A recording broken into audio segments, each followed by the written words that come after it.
Stephen, what are some of the people challenges that you've kind of gone through as you've built up your businesses? Like, what are some of the things, like, for anybody that's on the fence, thinking about growing a team, or maybe has a team and is kind of like feeling like stuck? What are some of the people challenges that you found? And then what are some of the things that have really helped you? Because being an engineer, I'd assume that like that doesn't come as naturally.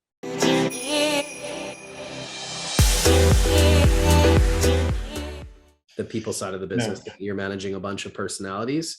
So maybe talk through that. I mean, yeah, I mean, in full transparency too, the first two agents I hired, I mean, they don't work for me anymore, they left the team. Which, and I don't blame them, right? Because we changed dramatically from the team we were to the team we are, like we don't even look the same.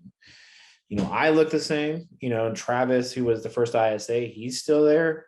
But outside that, it's been, it's all new people. But obviously accountability becomes really big, being able to hold one, yourself accountable, two, the people, your direct employees accountable, and then three, the agents, right? Because that's a big thing. Like, the next thing is like leads, right? Like, for us, leads / appointments, because we focus with our agents on appointments and not leads. It's like how to distribute those appointments, price points, stuff like that. Because you do get people that, are very upset.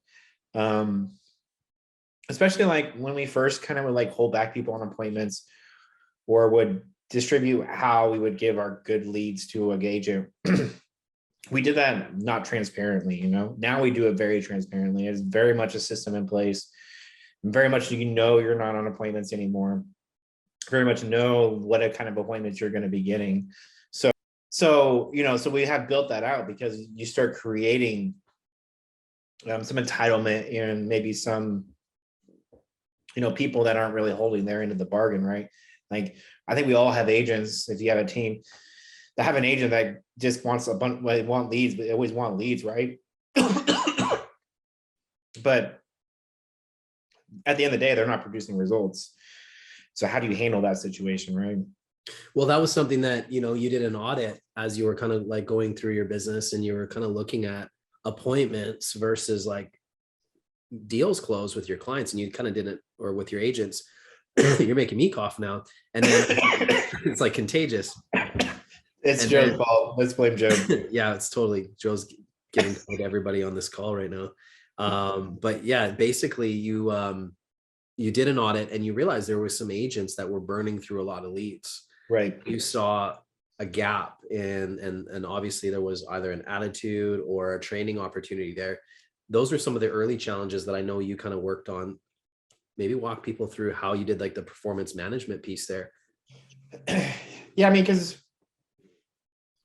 as you grow, like, your systems have to grow, right? And that's just part of it, like, dang, I don't know why I'm coughing here. But as you grow, like, your systems have to grow with you. And it's really easy to get into the mindset like, okay, we're setting appointments, so we're going to be successful. We're buying leads, we're going to be successful. And then you kind of just keep pushing it down the line, like where that failure is going to come. And so we got to a point where it's like, okay, well, I was at the point last year where it's like, okay, I have more people working for me. I have more leads coming in. I have more people working the leads, but the deals are not really going up, right? Like, and me as the agent, like, I have 75% of deals. So like, what is going on here? What, why is this happening? So yeah, so we just did an audit of the system. Like, okay, well, let's go through each lead, let's go through with each agent, and I would just see with some of the agents, they would just meet the client at the house, and then they would never follow up with them.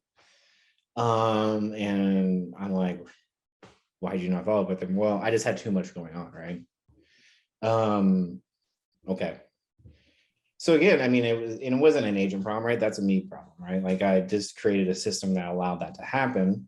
And what they were telling me is that they were not wanting to be a high producing agent, which is perfectly fine, right? Like, and we've set up our system now where it's like, I want to know their goals. Like if you want to do 2 or 3 deals a month and you're okay with that, like I want that to happen. And we're going to build that plan together, right? And then if you want to sell 10 houses a month, like I want that to happen. Let's build that plan together, right? So, but we were just getting too many leads. And then, we had new agents who were licensed 2 months in the business, had going on 10, 15 buyer appointments a month, and just didn't know how to operate in that environment. Right. So yeah, I mean, so at the end of the day, it was me. And it's one of those things you continue to learn how to grow as a leader, right? Like,